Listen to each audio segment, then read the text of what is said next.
Hello students, welcome to Magnet Brains. हम अपने previous video में कबीर दास के पदों की व्याख्या देख चुके हैं कि कबीर दास ने किस तरीके से जो है ईश्वर को पहचानने के लिए किसी बाह्य आडंबरों के लिए मना किया है। उन्होंने कहा हम सभी मनुष्यों के अंदर जो ईश्वर व्याप्त है उसको पहचानिए, उसको पूजिए और उसी को समझिए, तभी ये जो है विश्व बहुत ही सुंदर जगह बन जाएगी।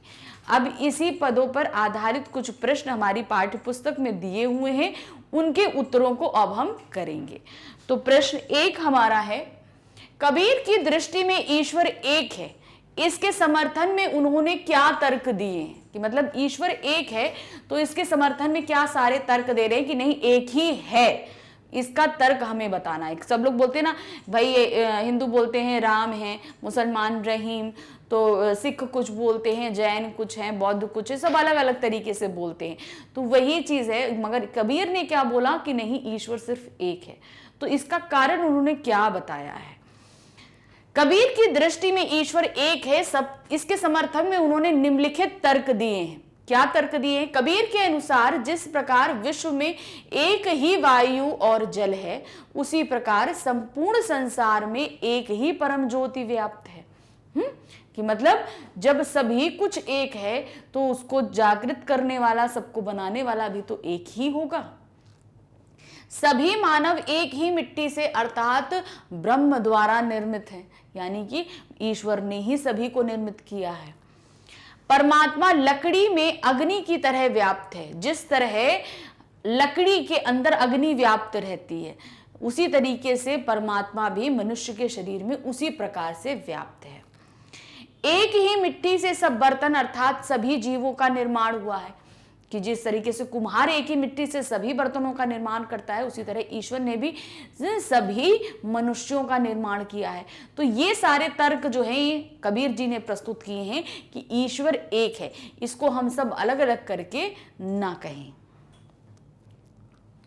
दूसरा क्वेश्चन है, मानव शरीर का निर्माण किन पंच तत्वों से हुआ है? किन 5 तत्वों से मानव शरीर का निर्माण होता है? मानव शरीर का निर्माण अग्नि, वायु, जल, भू यानी पृथ्वी और आकाश 5 तत्वों से हुआ है। ये हम सभी जानते हैं कि 5 तत्वों से मनुष्य के शरीर का निर्माण होता है। यही 5 तत्व हैं जिनसे मनुष्य का शरीर बनता है। क्वेश्चन नंबर 3 है, जैसे बाढ़ी काष्ठ की काटे अग्नि न काटे कोई, सब घटी अंतर तू ही व्यापक धरे स्वरूप सोही। इसके आधार पर बताइए कि कबीर की दृष्टि में ईश्वर का क्या स्वरूप है। मतलब इसका अर्थ हम आपको पहले भी बता चुके हैं कि जिस प्रकार जो है लकड़ी को जो है हर कोई मनुष्य काट सकता है, मगर उसके अंदर जो अग्नि समाई हुई है उसे कोई भी नहीं काट सकता, उसे कोई नहीं काट सकता। चाहे छोटे छोटे टुकड़े कर दीजिए, लेकिन अग्नि उसके अंदर जली प्रज्वलित हो ही जाती है। सब घाटे अंतर तू ही व्यापक धरे स्वरूप सुना, उसी प्रकार इन सभी घटों यानी कि सभी मनुष्यों के अंदर आप ही तो एक व्याप्त हैं। तो ये चीज इसके आधार पर बताना है कि ईश्वर का क्या स्वरूप उन्होंने बताया है। प्रस्तुत पंक्तियां ज्ञान मार्गी शाखा के प्रतिनिधि कवि कबीर के पद से ली गई है। अब ज्ञान मार्गी शाखा क्यों बोला गया उनको?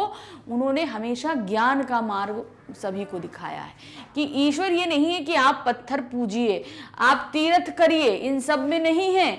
उन्होंने बोला क्या था कि अपने अंदर को पहचानिए, आपको ईश्वर मिल जाएगा। तो वही उन्होंने ज्ञान का मार्ग, इसलिए उनको ज्ञान मार्गी शाखा कहते हैं, मतलब ज्ञान देने वाली एक शाखा।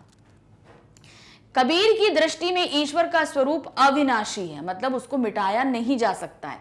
कबीर दास की इन पंक्तियों को कहने का तात्पर्य यह है कि जिस प्रकार लकड़ी में अग्नि निवास करती है, ठीक उसी प्रकार परमात्मा सभी जीवों के हृदय में आत्मा स्वरूप में व्याप्त है। आत्मा मतलब अपने अंदर व्याप्त है। ईश्वर सर्वव्यापक, अजर, अमर और अविनाशी है। बढ़ई लकड़ी को चीर सकता है, परंतु उस लकड़ी में निहित आग को नष्ट नहीं कर सकता। वैसे ही मनुष्य का शरीर भले नश्वर हो, परंतु शरीर में व्याप्त आत्मा अर्थात परमात्मा अमर है। इस प्रकार प्रस्तुत पद में आत्मा को परमात्मा का अंश बताकर अद्वैतवाद का प्रतिपादन किया गया है। काष्ठ काटे शब्दों में अनुप्रास अलंकार है। तो मतलब इसमें देखा गया है कि यहाँ पर अद्वितीय चीज को प्रस्तुत किया गया है। यहाँ पर बोला गया है कि ईश्वर एक ही है, वो अलग नहीं है। आपको अपने अंदर ही ईश्वर की खोज करनी होगी। फोर्थ क्वेश्चन है आपका, कबीर ने अपने को दीवाना क्यों कहा है? अपने आप को दीवाना वो क्यों कह रहा है? कबीर को अपने को दीवाना कहता है क्योंकि उनके अनुसार ईश्वर निर्गुण, निराकार, अजय, अमर और अविनाशी है और उन्होंने इस परमात्मा का आत्म साक्षात्कार कर लिया है। अब वे राग, द्वेष, अहंकार, मोह, माया से दूर होकर निर्भय हो चुके हैं, अतः ईश्वर के सच्चे भक्त होने के कारण दीवाने हैं। तो उन्होंने क्या बोला था कि जब हम किसी भी चीज का हमें भय नहीं रह जाता, मतलब हमें किसी चीज से जलन नहीं है, किसी चीज की चाह नहीं है, किसी से मोह नहीं है, कुछ नहीं है, जब हमें कोई भी और चीज नहीं बचेगी तो क्या हो जाएंगे? हम निर्भय हो जाएंगे। किसी भी चीज को खोने का डर हमारे अंदर नहीं रहेगा और जब डर नहीं रहता तो आदमी दीवाना हो जाता है, अर्थात ईश्वर के प्रेम में दीवाना हो जाता है। तो कबीर ऐसे ही हैं, उन्होंने ये सभी कुछ मोह, माया, राग, द्वेष सब कुछ त्याग दिया है और अब क्या हो चुके हैं? वो निर्भय हो गए। अब उन्हें किसी चीज का डर नहीं है और अब वो दीवाने होकर सिर्फ प्रभु की ही जो है वो आराधना करते रहते हैं। क्वेश्चन नंबर 5 है, कबीर ने ऐसा क्यों कहा कि संसार बहरा गया है? संसार जो है वो बौरा गया है। बौराना मतलब पागल हो गया है। तो उसका क्या उन्होंने बताया था कि जब कोई उनको सच बात बताता है तो वो उनको मारने दौड़ते हैं और जब उसको झूठ झूठ बातें बताते हैं तो उनकी पूजा करते हैं, अर्चना करते हैं, उनका बड़ा मान सम्मान करते हैं। तो इन्हीं सब वजहों से जो है उन्होंने जग को बोला है कि ये बौरा गया, अर्थात पागल हो गया। कबीरदास संसार को बौराया हुआ अर्थात पागलपन की स्थिति तक पहुंचा हुआ बताते हैं। उनका ऐसा मानना इसलिए क्योंकि संसार के लोग झूठी बातों पर तो विश्वास कर लेते हैं और सच कहने पर मारने के लिए दौड़ते हैं। ऐसे लोगों को सत्य और असत्य का ज्ञान नहीं है। कबीर दास जी के कहने का तात्पर्य यह है कि संसार के लोग बाह्य आडंबरों में उलझे रहते हैं और ईश्वर के सच्चे स्वरूप को नहीं पहचानते। तो बाह्य आडंबरों का मतलब क्या है? जिसे हम दिखावा बोलते हैं, जिसको बोलते हैं ना दिखावा करना, कि अगर आप पूजा कर रहे हो तो उसका दिखावा क्यों? आप कर लो, अकेले भी कर सकते हो, जरूरी नहीं है कि उस चीज का दिखावा किया जाए। तो वही उन्होंने बोला कि बाह्य आडंबर नहीं करने हैं आपको, जो भी करना है आप शांति से अपने आप करिए, दिखावों की तरफ बिल्कुल भी मत जाइए। क्वेश्चन नंबर 6 है, कबीर ने नियम और धर्म का पालन करने वाले लोगों की किन कमियों की ओर संकेत किया है?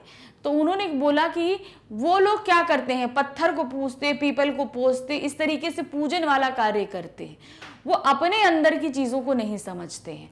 तो क्या है, कबीर ने नियम और धर्म का पालन करने वालों की सबसे बड़ी कमी ईश्वर तत्व से कोसों दूर रहने को माना है। ऐसे लोग बाह्य आडंबर जैसे पत्थर पूजा, तीर्थ व्रत करना, नमाज पढ़ना, छापा तिलक लगाना आदि में उलझे रहते हैं और सच्चे धर्म और वास्तविकता से कोसों दूर हो जाते हैं।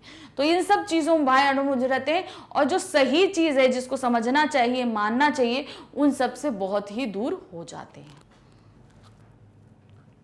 क्वेश्चन नंबर 7 है, अज्ञानी गुरुओं की शरण में जाने पर शिष्यों की क्या गति होती है? अज्ञानी गुरु को बताया था ना, ऐसे गुरु जो है वो शिष्यों को भी वैसा ही ज्ञान दे रहे थे कि पद में आया था। तो वही ऐसे गुरु क्या होता है, वो शिष्य भी वैसे ही बन जाते हैं, अज्ञानी, पाखंडी।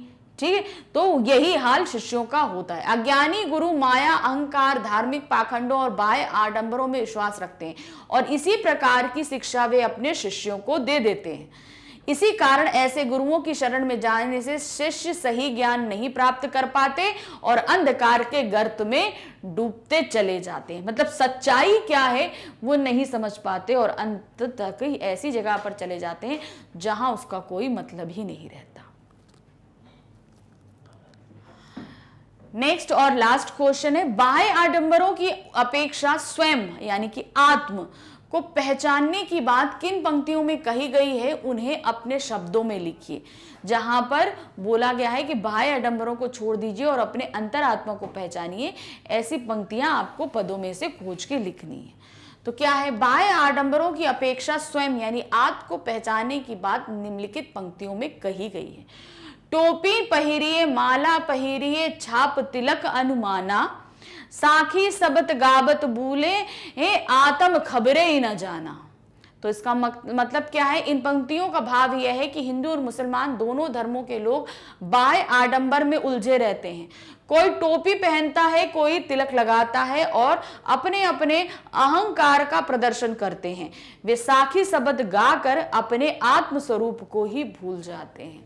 यानी कि वो साखियां शब्द गाते रहते हैं लेकिन अपने अंदर की चीजों को वो जान और समझ नहीं पाते।